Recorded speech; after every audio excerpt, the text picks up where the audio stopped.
Hello friends, welcome to Shali's kitchen. എല്ലാവരും സുഖമായിരിക്കുമെന്ന് വിചാരിക്കുന്നു. ഇന്ന് ഞാനൊരു കിടിലൻ ഇഫ്താർ സ്നാക്കായിട്ടാണ് വന്നിരിക്കുന്നത്. നല്ല ഈസിയാണ് ഉണ്ടാക്കാനായിട്ട് ആൻഡ് നല്ല ടേസ്റ്റിയാണ്. എഗ് ബോക്സ് എന്ന് പറയും, അല്ലെങ്കിൽ മുട്ടപ്പെട്ടി എന്ന് പറയും. മലബാറിലൊക്കെ കുറച്ച് എല്ലാവരും ഉണ്ടാക്കുന്നതാണ്. നല്ല ഈസിയാണ് ഉണ്ടാക്കാനായിട്ട്. നമ്മൾ എഗ് പഫ്സിൻ്റെ ഒക്കെ ഒരു നാടൻ രീതി, എന്നാൽ നല്ല ടേസ്റ്റിയാണ്. അപ്പോൾ വീഡിയോ ഇഷ്ടമായി തീർച്ചയായും ഷാലീസ് കിച്ചൺ സബ്സ്ക്രൈബ് ചെയ്യൂ കേട്ടോ. എൻ്റെ അടുത്തുള്ള ബെല്ലൈക്കനും പ്രസ് ചെയ്യൂ, എന്നാലും പുതിയ നോട്ടിഫിക്കേഷൻ കിട്ടുകയുള്ളൂ. അപ്പം നമുക്ക് നേരെ റെസിപ്പിയിലേക്ക് കിടക്കാമല്ലേ. അപ്പോൾ എഗ് ബോക്സ് ഉണ്ടാക്കാനായിട്ട് നമുക്കൊരു മസാല തയ്യാറാക്കണം. അപ്പോൾ അതിന് ആവശ്യമുള്ള ഇൻഗ്രീഡിയൻസ് എന്തൊക്കെയാണെന്ന് നോക്കാം. ഈ എഗ് ബോക്സിന് ഞാൻ 4 മുട്ടയാണ് കേട്ടോ ഞാൻ പുഴുങ്ങി വെച്ചിട്ടുണ്ട്. പുഴുങ്ങി അതിൻ്റെ തൊലി കളഞ്ഞ് ഞാനിത് പകുതിയായിട്ട് മുറിച്ചിട്ടുണ്ട്. നിങ്ങൾക്ക് ഫുൾ വെച്ചിട്ടുണ്ടെങ്കിൽ നമുക്കത് എഗ് ബോക്സ് ഉണ്ടാക്കിയെടുക്കാൻ കുറച്ച് ബുദ്ധിമുട്ടായിരിക്കും. അപ്പം ഞാൻ മസാലയ്ക്ക് ആവശ്യമായ ഇൻഗ്രീഡിയൻസ് ഞാനിപ്പോൾ 2 വലിയ സവാള നീളത്തിൽ അരിഞ്ഞ് വെച്ചിട്ടുണ്ട്. ഇവിടെ ഞങ്ങൾക്ക് വലിയ സവാളയാണ് കിട്ടുന്നത്. അപ്പോൾ നിങ്ങൾ എത്ര എഗ് ബോക്സാണ് ഉണ്ടാക്കുന്നത് അതനുസരിച്ചിട്ട് അളവ് നിങ്ങൾ അഡ്ജസ്റ്റ് ചെയ്യണം കേട്ടോ. അപ്പോൾ ഞാനിപ്പോൾ ഒരു 8 എഗ് ബോക്സ് ഉണ്ടാക്കാനാണ് പ്ലാൻ ചെയ്ത് വെച്ചിരിക്കുന്നത്. ഇവിടെ പിന്നെ വേണ്ടത് ഒരു തക്കാളിയാണ്. ഒരു ചെറിയ തക്കാളി മുറിച്ച് വെച്ചിട്ടുണ്ട്. പിന്നെ ഒരു വലിയ കഷ്ണം ഇഞ്ചി, പിന്നെ 4 പച്ചമുളക് എടുത്തിട്ടുണ്ട്. 1 ടേബിൾ സ്പൂൺ മുളക് പൊടി എടുത്തിട്ടുണ്ട്. പിന്നെ മല്ലിപ്പൊടി ഞാനിപ്പോൾ 1 ടേബിൾ സ്പൂൺ എടുത്തിട്ടുണ്ട്. പിന്നെ ഇത് ഗരം മസാല ഞാൻ 1 ടീസ്പൂണാണ് എടുത്തിരിക്കുന്നത് കേട്ടോ. പിന്നെ ഇതും ചിക്കൻ മസാലയും അത് 1 ടീസ്പൂണാണ് കേട്ടോ. പിന്നെ മസാലയൊക്കെ നിങ്ങളുടെ എരിവ് അനുസരിച്ചിട്ട് നിങ്ങൾ അഡ്ജസ്റ്റ് ചെയ്യണം കേട്ടോ. അതിപ്പോൾ ഓരോരുത്തരും സ്പൈസ് ലെവലൊക്കെ ഡിഫറെൻ്റ് ആണല്ലോ, അപ്പോൾ നിങ്ങളത് അഡ്ജസ്റ്റ് ചെയ്യണം. അപ്പം നമുക്കൊരു പാൻ ഓൺ ചെയ്തിട്ട് ഓയിൽ ഒഴിച്ചു കൊടുക്കുക.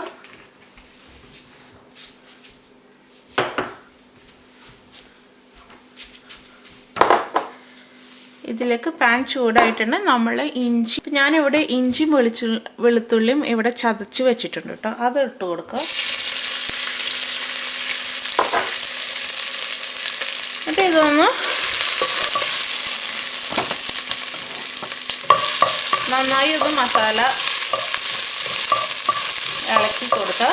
ഇതിൻ്റെ റോ ടേസ്റ്റ് ഒന്ന് മാറണേ. ഇതിലേക്ക് നമ്മൾ മുറിച്ച് വെച്ച സവാള ഇട്ടിട്ട് നന്നായി ഒന്ന് വഴറ്റി കൊടുക്കണം. ഞാൻ കുറച്ച് ഇതിൽ ഉപ്പ് ഇടുന്നുണ്ട് കേട്ടോ. അപ്പോൾ സവാള നന്നായി വഴറ്റി കിട്ടാൻ വേണ്ടിയിട്ടാണ്. ഉപ്പ് ഇട്ട് കൊടുക്കുക.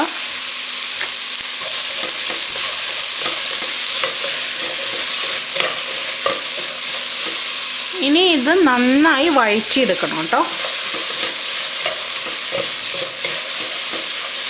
ഇത് ആക്ച്വലി നല്ല ഈസിയാണ്. ഈ മസാല ഉണ്ടാക്കി കഴിഞ്ഞിട്ടുണ്ടെങ്കിൽ ബാക്കിയെല്ലാം നല്ല ഈസി ആയിട്ട് നമുക്ക് ഉണ്ടാക്കാം കേട്ടോ. അപ്പോൾ ഇത് ഞാൻ നന്നായി വഴറ്റിയെടുക്കട്ടെ.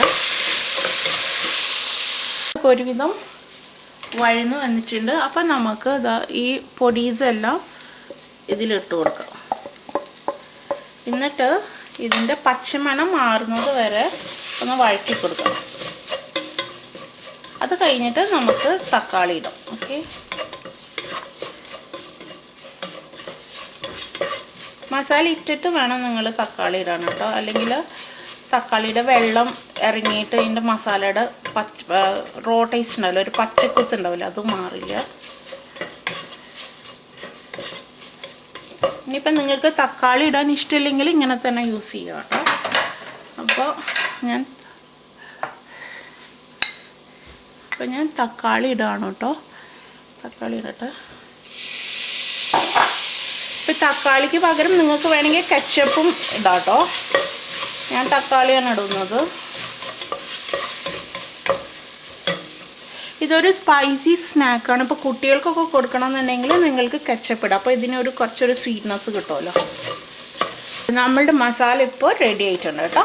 ഇനി ഇത് ഓഫ് ചെയ്തിട്ട് കൂൾ ചെയ്യാൻ വെക്കുക. അപ്പോൾ ഇതാണ് ഫില്ലിങ്. ഇനി നമുക്ക് എഗ് ബോക്സിൻ്റെ ബാക്കി കാര്യങ്ങളൊക്കെ റെഡിയാക്കാം. ഓക്കെ, അപ്പോൾ ഞാനിപ്പോൾ ഒരു 2 കപ്പ് മൈദ എടുത്തിട്ടുണ്ട്. അതിലേക്ക് നമുക്ക് കുറച്ച് ഉപ്പ് ഇട്ട് കൊടുക്കാം.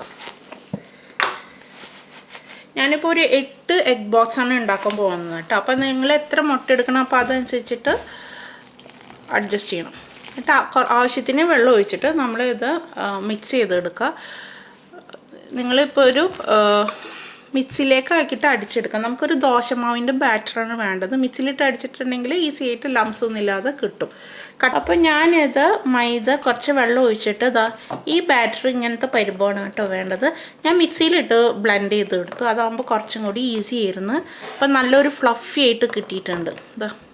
ദോശമാവിൻ്റെ പരിവാണ് നമുക്ക് വേണ്ടത്. ഇനി നമുക്ക് ഇത് ചുട്ടെടുക്കാം. ഓക്കെ, ഞാനിപ്പോൾ ഒരു പാൻ ഓൺ ചെയ്ത് വെച്ചിട്ടുണ്ട്. ഇതൊന്ന് ചൂടാവട്ടെ, എന്നിട്ട് നമുക്ക് ദോശ ചുട്ടെടുക്കാം. ചൂടായിട്ടുണ്ട്. അപ്പം നമ്മൾക്ക് ഒരു തവി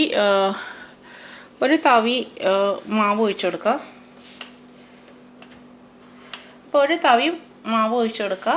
നമ്മൾ ദോശയൊക്കെ ചുടുന്ന പോലെ തന്നെ നിങ്ങൾക്ക് കുറച്ച് ഇത്തിരി ഷേപ്പ് വേണം, വലുപ്പം വേണം കേട്ടോ.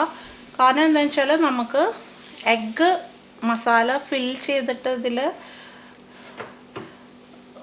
മടക്കാനുണ്ട്. അപ്പോൾ കുറച്ച് ഇത്തിരി വലുപ്പം വേണേ. അപ്പം നമുക്ക് ഇത് വെന്തിട്ടുണ്ട്. അപ്പോൾ നമുക്ക് എടുക്കാം. ഓക്കെ,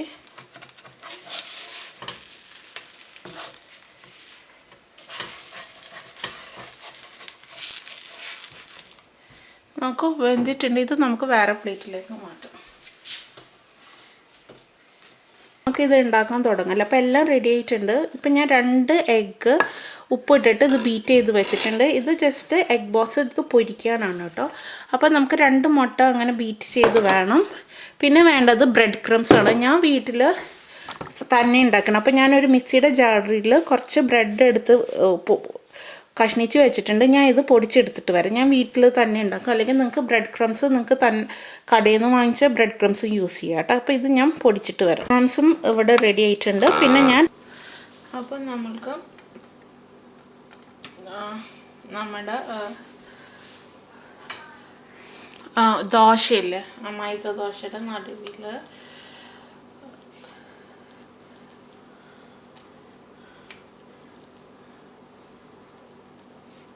മസാല ഇട്ട് കൊടുക്കുക. മസാല ഇട്ടിട്ട് അതിൻ്റെ മുകളിലേക്ക് മുട്ട ഇട്ട് കൊടുക്കുക. പിന്നെ കുറച്ച് മസാല ഇതിൻ്റെ മുകളിലേക്ക് വെച്ച് കൊടുക്കുക. എന്നിട്ട് ഇത് നമ്മൾ 4 ഭാഗത്ത് ആക്കിയിട്ട് ഇങ്ങനെ മടക്കി വെക്കാം കേട്ടോ. ഇത് റെഡി ആയില്ലേ. എഗ് ബോക്സ് നമുക്ക് ഇതിൽ ഡിപ്പ് ചെയ്തെടുക്കാം. ഡിപ്പ് ചെയ്തിട്ട്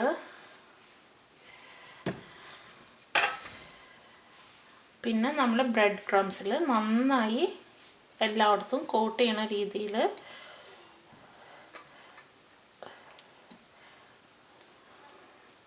ബ്രെഡ് ക്രംസ് എല്ലാത്തിലും ഇങ്ങനെ കോട്ട് ചെയ്തിട്ട് വെക്കാം കേട്ടോ. അപ്പോൾ നോക്കാം, ഇപ്പോൾ എല്ലാ എഗ് ബോക്സസും ഇവിടെ റെഡി ആക്കിയിട്ടുണ്ട്. ഇനി നമുക്കിത് ഫ്രൈ ചെയ്തെടുക്കാം. ഓക്കെ, അപ്പോൾ ഞാൻ പാൻ ഓൺ ചെയ്ത് വെച്ചിട്ടുണ്ട്. ഇതിലേക്ക് നമുക്ക് ഓയിൽ ഒഴിച്ചെടുക്കാം. നമ്മൾ എഗ് ബോക്സസ് ഇട്ടിട്ട് ഫ്രൈ ചെയ്തെടുക്കാം. ശ്രദ്ധിച്ചിടണം കേട്ടോ.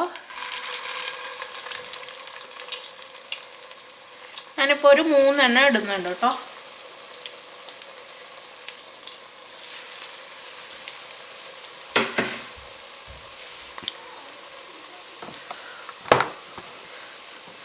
ഇത് നിങ്ങൾ ഒരുപാട് ഹൈ ഫ്ലെയിമിൽ ഇടരുത് കേട്ടോ. ഒരു ലോ ടു മീഡിയം ഫ്ലെയിമിൽ ഇടണം, അല്ലെങ്കിൽ ഇത് പെട്ടെന്ന് കരിഞ്ഞു പോകും.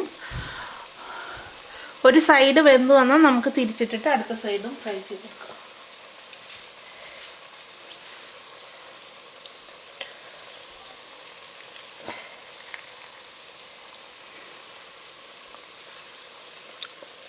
ഒരു സൈഡ് ഫ്രൈ വരട്ടെ, എന്നിട്ട് നമുക്ക് അടുത്ത സൈഡും തിരിച്ചിട്ട് കൊടുക്കാം.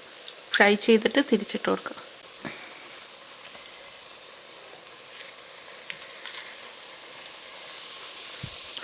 ഇപ്പോൾ ഇത് ഫ്രൈ ആയി വന്നിട്ടുണ്ട് ഒരു സൈഡ്. അപ്പം ഞാൻ തിരിച്ചിട്ടിട്ടുണ്ട്. അത് നമുക്ക് അതുപോലെ ബാക്കിയുള്ള എഗ് ബോൾസും ഇങ്ങനെ തിരിച്ചിടാം.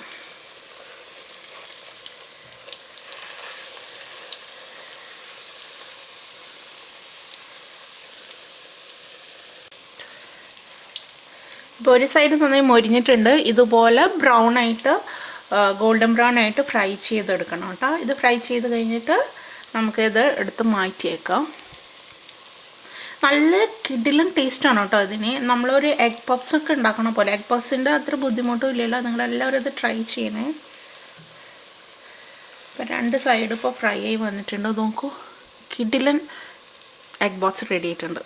ഞാൻ ഇത് ഒരു പാത്രത്തിലേക്ക് മാറ്റിയിട്ട് കേട്ടോ.